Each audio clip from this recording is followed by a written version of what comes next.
गुरु पर्वी है। प्रायः मई माह में ही गुरु पर्वी का दिन आता है। हम लोग इस दिन गुरु महाराज का समाधि उत्सव मनाते हैं। आज वर्तमान वैश्विक परिस्थितियों की विषमता को देखते हुए या हमारी राष्ट्रीय आपदा की परिस्थिति को देखते हुए हम कहीं सार्वजनिक रूप से तीर्थ क्षेत्रों पर या स्थानीय स्तर पर भी कहीं भी बहुत ज़्यादा समुदाय एकत्र नहीं कर रहे हैं। प्रशासनिक कुछ नियमावली है जिसका पालन करते हुए हम अपनी भक्ति का, हम अपने श्रद्धा सुमनों का गुरु चरणों में अर्पण करना चाहते हैं। आज गुरु पर्वी के अवसर पर हम आपसे कुछ अनुरोध करना चाहते हैं। प्रथम तो ये कि गुरुदेव ने अपने जीवन काल विक्रम संवत 1505 से 1572 के मध्य अनेकों उपलब्धियां की। ज्ञान के क्षेत्र में, ध्यान के क्षेत्र में, साधना के क्षेत्र में, साहित्य के क्षेत्र में, सामाजिक उत्थान के क्षेत्र में, राष्ट्रीय संवर्धन और धर्म के जागरण के क्षेत्र में अनेक प्रकार के विभिन्न सोपानों के माध्यम से आचार्य देव ने उपलब्धियां करते हुए अपनी जीवन यात्रा को पूर्ण किया। एक और जहां विक्रम संवत 1505 में पुष्पावती में उनका जन्म हुआ, वहीं दूसरी ओर आज के दिन विक्रम संवत 1572 में निसई जी मल्हारगढ़ में उन्होंने इस नाशवान देह का त्याग किया। जन्म के दिन तारण जयंती पर हम लोग अगहन सुदी सप्तमी को तारण जयंती उत्सव मनाते हैं और गुरुदेव के समाधि उत्सव पर गुरु पर्वी का उत्सव मनाते हैं। ये हमारी श्रद्धा और आस्था का केंद्र है। छद्मस्त वाणी ग्रंथ आज तारण समाज में अत्यंत आस्था और विश्वास का केंद्र है। छद्मस्त वाणी में जहां भगवान महावीर स्वामी के जीवन परिचय से संबंधित कुछ सूत्र हैं, गुरुदेव के द्वारा दिए गए जिज्ञासाओं के समाधान से संबंधित सूत्र हैं, कुछ उनके स्वतः स्फूर्त चेतना से जो अनुभव उन्हें व्यक्त हुए और वो जब कभी उन्होंने अपने शिष्यों को बतलाए, इस आशय के सूत्र हैं। और गुरु महाराज के जीवन परिचय से संबंधित भी सूत्र जो शिष्यों ने पूछे थे, उनके उत्तर में गुरु महाराज ने कुछ बातें ऐसी बतलाई थी जो उनसे ही संबंधित थी। प्रथम अध्याय में कुछ सूत्र हैं जिन्हें व्यवस्थित किया गया। सहजादि मुक्ति भेष उत्पन्न। गुरु महाराज का जन्म सहज आदि भेष, जैसे एक शिशु पैदा होता है दिगंबरत्व रूप में, नग्न रूप में, ऐसा सहज ही आदि भेष में उनका जन्म हुआ। मिथ्याविली वर्ष 11 वर्ष की उम्र में मिथ्यात्व का विलय हुआ और सम्यक दर्शन की प्राप्ति हुई। ये सूत्र जो हम आपसे निवेदित करना चाहते हैं, छद्मस्त वाणी जी ग्रंथ में पहले अध्याय में पृष्ठ क्रमांक 435 पर 16 से 25 तक इन सूत्रों में गुरुदेव के जीवन परिचय से संबंधित बात है। लीजिए।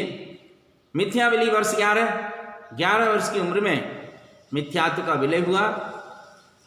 समय मिथ्याविली वर्ष 10, सम्यक मिथ्यात्व का विलय 10 वर्ष की साधना के तहत हुआ। प्रकृति मिथ्याविली वर्ष 9 वर्ष की साधना के अंतर्गत सम्यक प्रकृति मिथ्यात्व का विलय हुआ। और इसी प्रकार मिथ्या, माया, निदान प्रत्येक के लिए 7 वर्ष का समय व्यतीत हुआ। मायाविली वर्ष 7, मिथ्याविली वर्ष 7 और निदान विली वर्ष 7 वर्ष की साधना में इन विकारों का क्षय हुआ। सम्यक्त की उत्पत्ति के अंतर्गत अन्य उत्पन्न वर्ष 1.5, वेदक वर्ष 2, उपसम वर्ष 2.5, क्षयक वर्ष 3 एवं उत्पन्न वर्ष 9। ये 9 वर्ष की साधना सम्यक श्रद्धान आत्मानुभूति की दृढ़ता को, सम्यक्त की शुद्धि को व्यक्त करने के लिए गुरुदेव ने इतने समय लिया और अपने आत्म श्रद्धान को, सम्यक्त को शुद्ध किया, दृढ़ किया। इस प्रकार ये टोटल जहाँ से मैंने प्रारंभ किया था मिथ्याविली वर्ष 11 से, वहाँ से लेकर आप एवं उत्पन्न वर्ष 9 तक ये पूरा वर्षों का काउंटिंग करेंगे तो ये 60 वर्ष का समय आता है।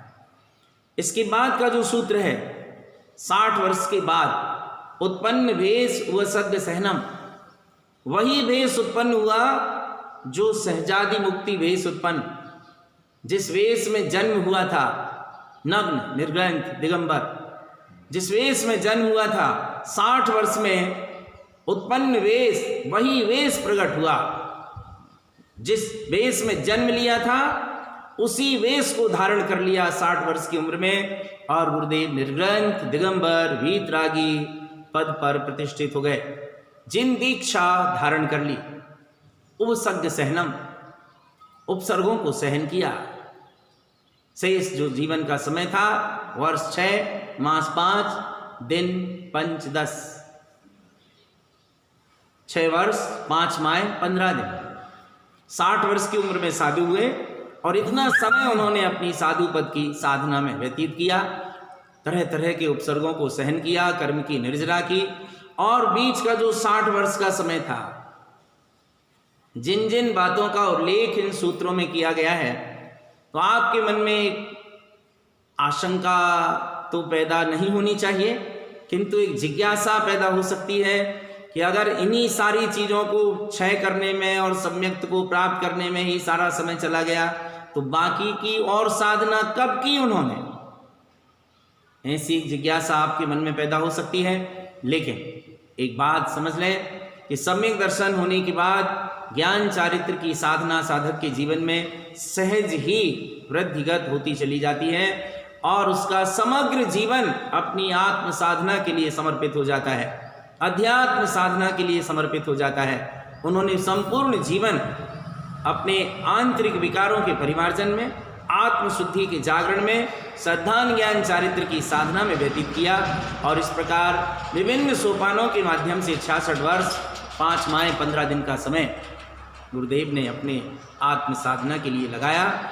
इस बीच 14 ग्रंथों का सृजन, 151 मंडलों का गठन, उनके मंडलाचार्य भी हुए, तरह तरह से धर्म की प्रभावना, दीक्षाओं का होना, 36 आर्यिकाओं की दीक्षा, 7 मुनियों की दीक्षा, नाममाला ग्रंथ के अनुसार 43,45,331 शिष्य संख्या के प्रति संबोधन, 60 व्रती श्रावकों का उदय, और नाना प्रकार से धर्म की प्रभावना, आत्म जागरण, हर तरह से गुरुदेव ने अपने जीवन को सजाया, आत्मज्ञान से, श्रद्धान से, चारित्र से, और एक सफल जीवन जिसे कहना चाहिए, एक ज्ञानी धर्मात्मा साधु का जीवन कैसा होता है, किस प्रकार उनका मार्गदर्शन समाज और संसार के लिए प्राप्त होता है, ये सब उन्होंने प्रैक्टिकली दिखलाते हुए, प्रयोग करते हुए संसार के सभी लोगों के लिए मार्गदर्शन दिया।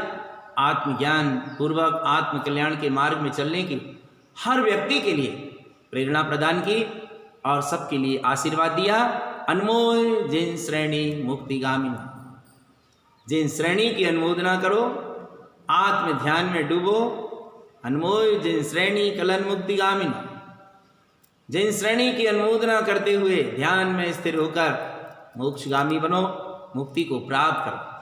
और उन्होंने स्वयं भी जीवन के अंतिम समय में अपने स्वरूप का स्मरण करते हुए, आराधन करते हुए इस देह का त्याग किया। देह त्याग करने के कुछ वर्षों पहले उन्होंने अपनी शिष्य मंडली से एक दिन कह दिया था, हमारो तिलक 72 को है, सो आगे आरवल अनंत है। अपने सारे शिष्यों के सामने उन्होंने कह दिया था कि हमारा तिलक 72 में होना है, लेकिन देह का त्याग होगा 72 में, आरवल अनंत है। आत्मा का अस्तित्व कभी नष्ट नहीं होता, आत्मा की सत्ता अनंत है, आत्मा नष्ट नहीं होगी, पर्याय जाएगी, क्योंकि पर्याय का तो काम ही उदित होना है और अस्त होना है। पर्याय उत्पन्न ध्वंसी है, पर्याय क्षणभंगुर है। गुरुदेव ने इस नाशवान उत्पन्न ध्वंसी क्षणिक पर्याय का संपूर्ण वृत्तांत तो बतलाया, लेकिन इस उद्देश्य से बतलाया कि पर्याय आश्रय लेने योग्य नहीं है, पर्याय उपादेय नहीं है। उपादेय एक ध्रुव सत्ता, सत्ता एक, शून्य बिंदु उत्पन्न शून्य स्वभाव, अर्थति अर्थ शुद्धम ध्रुवम, अर्क सुअर्क सुअर्क, वो परम सत्ता उपादेय है, ग्रहण करने योग्य है। जागो। गुरुदेव का कहना था, सोवत का हो रे, सोते क्या हो रे, उठ जागो, कलश ले हो, सत्ता एक शून्य बिंदु उत्पन्न शून्य स्वभाव। उठो, जागो, अपने कोमल परिणामों के, श्रद्धान ज्ञान चारित्र के परिणामों के कलश ग्रहण करो। सत्ता एक शून्य स्वभाव, बिंदु स्वभाव जो उत्पन्न हो रहा है उसे ग्रहण करो, उसी का आनंद लो। ऐसे गुरुदेव ने अपनी आत्म सत्ता के अनुभवन में लीन रहते हुए आज के दिन देह का त्याग किया था। ऐसे तारणहार, जिन तारण तरण सदगुरुदेव के चरणों में बारंबार नमन है, वंदन है, जिन्होंने सारे संसार के लिए जीवन जीने की कला सिखलाई, सबके लिए कल्याण का मार्ग प्रशस्त किया।